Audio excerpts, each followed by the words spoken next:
జై శ్రీమన్నారాయణ.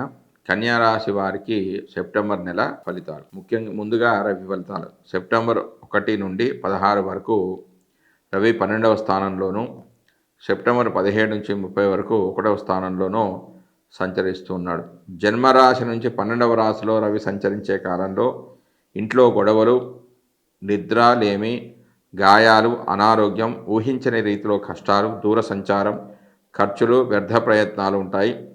12వ స్థానానికి 6వ స్థానం వేదస్థానం కావడం వల్ల చెడు ఫలితాలు తొలగిపోయి వృత్తి వ్యాపారాల్లో మేలైన ఫలితాలు లభిస్తాయి. ఒక కొలికి రాకుండా బాధపెట్టిన అన్ని పనులు కూడా సక్రమంగా సజావుగా జరుగుతాయి. ఆత్మవిశ్వాసం పెరిగి ఉత్సాహంగా ముందుకు ఉరకలు వేస్తారు. ఇందులో 50% శుభఫలితాలు జాతకుడు పొందుతాడు. కారణం ఏంటంటే ఈ రాశిలో రవి లోహమూర్తిగా సంచరిస్తున్నాడు కాబట్టి. ఒకటవ స్థానంలో సంచరించేటప్పుడు తాపము, కడుపులో బాధ, విపరీతమైన ఆలోచనలు, కోపము, చిరాకు, హృదయతాపం లాంటి అశుభ ఫలితాలు ఉంటాయి. ఇందులో కేవలం 20% మాత్రమే అశుభ ఫలితాలు జాతకుడు పొందుతాడు. తర్వాత కుజుడు యొక్క ఫలితాలు. కుజుడు సెప్టెంబర్ 1 నుంచి 30 వరకు 10వ స్థానంలో సంచరిస్తూ ఉన్నాడు.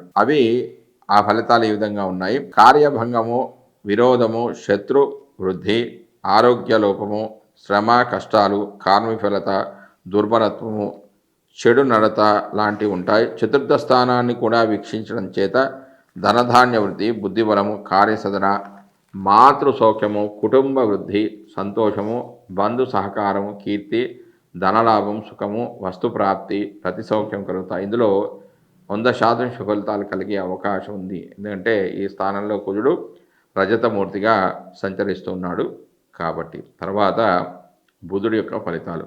కన్యా రాశి వారికి బుధుడు సెప్టెంబర్ 1 నుంచి 4 వరకు, అంటే 4 రోజులు 11లో, సెప్టెంబర్ 5 నుంచి 23 వరకు 12వ స్థానంలోను, సెప్టెంబర్ 24 నుంచి 30 వరకు తన రాశిలోనంటే జన్మరాశిలోను సంచరిస్తూ ఉన్నాడు. 11వ స్థానంలో ఆరోగ్యం బాగుంటుంది. కీర్తి, ద్రవ్యలాభము, బంధు మైత్రి, సుఖ సంతోషాలు, మిత్రలాభము, సంతోష వృద్ధి, సుఖం, తృప్తి, పుష్టి కలుగుతుంది. కానీ 11వ స్థానం వేదస్థానమైన 12లో రవి సంచారం వల్ల పూర్తిగా శుభ ఫలితాలు అనేవి ఉండవు. కేవలం 50% శుభ ఫలితాలే మాత్రమే ఉంటాయి. కారణం ఈ రాశిలో బుధుడు తామ్రమూర్తిగా సంచరిస్తున్నాడు. 12వ స్థానంలో స్థితి చెందినప్పుడు చెడు ఫలితాలు బుధుడు కలగజేసిన 50% మాత్రమే చెడు ఫలితాలు అనేవి కలుగుతుంటాయి. బుధుడు జన్మరాశిలో ప్రవేశించినప్పుడు అకాల భోజనం, బంధువైరం, దుష్ట సహవాసము, వస్తు నష్టము, శత్రువృద్ధి, అస్థిరత, బంధువుల వలన కష్టాలు, తగవులు వంటివి కలుగుతాయి. ఇందులో తక్కువ అశుభ ఫలితాలు జరిగి 70% శుభ ఫలితాలు జాతకుడు పొందుతారు. కారణం ఈ రాశిలో బుధుడు తామ్రమూర్తిగా సంచరిస్తున్నాడు కాబట్టి. తర్వాత గురుడు యొక్క ఫలితాలు. కన్యా రాశి వారికి గురుడు సెప్టెంబర్ 1 నుంచి 30 వరకు భాగ్యంలో సంచరిస్తున్నాడు. భాగ్యంలో సంచరించే సమయంలో శుభ ఫలితాలు ఇస్తాడు. అవి ఈ రకంగా ఉన్నాయి. గృహలాభము, కుటుంబ సౌఖ్యము, అభివృద్ధి, కార్యసాధన, ద్రవ్యలాభము, స్త్రీ సౌఖ్యము. కానీ 9వ స్థానానికి వేదస్థానమైన 10లో కుజుడి సంచారం వల్ల పూర్తిగా శుభ ఫలితాలు జాతకుడు పొందలేడు. ముఖ్యంగా ఈ స్థానం గురుడికి శత్రుక్షేత్రం కావడం వల్ల, మరియు ఈ రాశిలో గురుడు 70% శుభ ఫలితాలే పొందుతాడు. ఎందుకు కారణం ఏంటంటే ఈ రాశిలో గురుడు రజతమూర్తిగా సంచరిస్తూ ఉన్నాడు కాబట్టి. తర్వాత శుక్రుడి యొక్క ఫలితాలు. కన్యా రాశి వారికి శుక్రుడు సెప్టెంబర్ 1 నుంచి 18 వరకు నీచక్షేత్రమైన కన్యా రాశిలో సంచరిస్తూ ఉన్నాడు. 19 నుంచి 30 వరకు ద్వితీయంలో సంచరిస్తున్నాడు. అంటే 1వ స్థానంలో సంచరించేటప్పుడు మిక్కిలి అనుకూలమైన స్థానం ఇది. ఇందులో శారీరక మానసిక వాంఛలు తీరడం, మంచి భోజనం, ఉన్నత పదవి ప్రాప్తి, అత్యంత భోగాలు ఉంటాయి. సువాసన ద్రవ్యాలు లభించడం మరియు విలాసవంతమైన వస్తువులను ఉపయోగించడం, సంతాన వృద్ధి, ధనాదాయం లాంటి వాటిలో 20% శుభ ఫలితాలు మాత్రమే జాతకుడు పొందుతాడు. కారణం ఏంటంటే ఈ రాశిలో శుక్రుడు లోహమూర్తిగా ఉంటున్నాడు కాబట్టి. 2వ స్థానంలో సంచరిస్తున్నప్పుడు యుక్తాయుక్త విచక్షణ జ్ఞానం ఉంటుంది. అన్ని రంగాల్లో కలోపాసన, శరీరంలో కళాకాంతులు, కుటుంబ సౌఖ్యం, మంచి మాట, మంచి ఆరోగ్యంతో పాటుగా శారీరక మానసిక సౌఖ్యం ఉంటుంది. కానీ ఈ స్థానానికి వేదస్థానమైన 7మంలో రాహు సంచారం వల్ల పూర్తి అశుభ ఫలితాలు మాత్రం ఉండవు.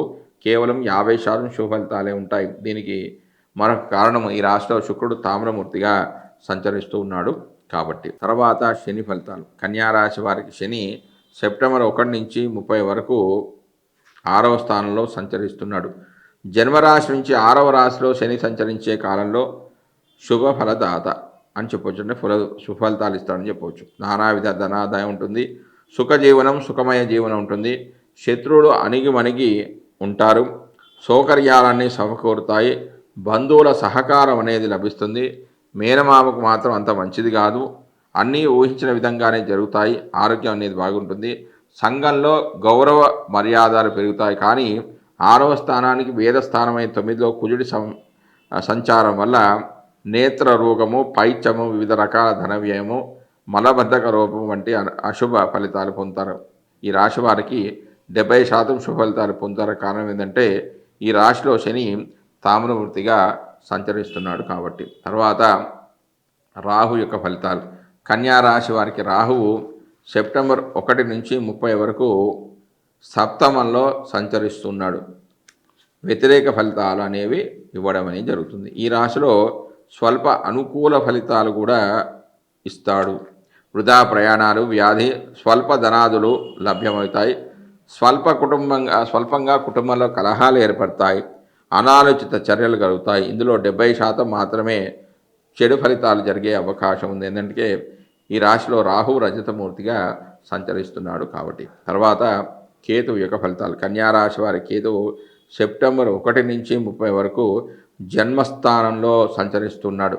1వ స్థానాల్లో ప్రతికూల ఫలితాలు ఇస్తాడు. అవి ఏంటంటే దేశ సంచారము, కలహాలు, రోగము, నష్టం, ఇబ్బందులు, భార్యాపుత్రులతో విరోధం వంటి కష్ట నష్టాలు కలుగుతాయి. ఎంత ఇబ్బంది పెడతాడో అంత ఉన్నత స్థితికి తీసుకొని పోతాడు. కష్ట నష్టాలకు ఓర్చి మనిషిని రాటుదేలిచినట్టుగా చేస్తాడు. ఆధ్యాత్మిక చింతన పెంచి ప్రాపంచికంగానే కాకుండా ఆముష్మికంగా కూడా అభివృద్ధి చెందేటట్టుగా చేస్తాడు.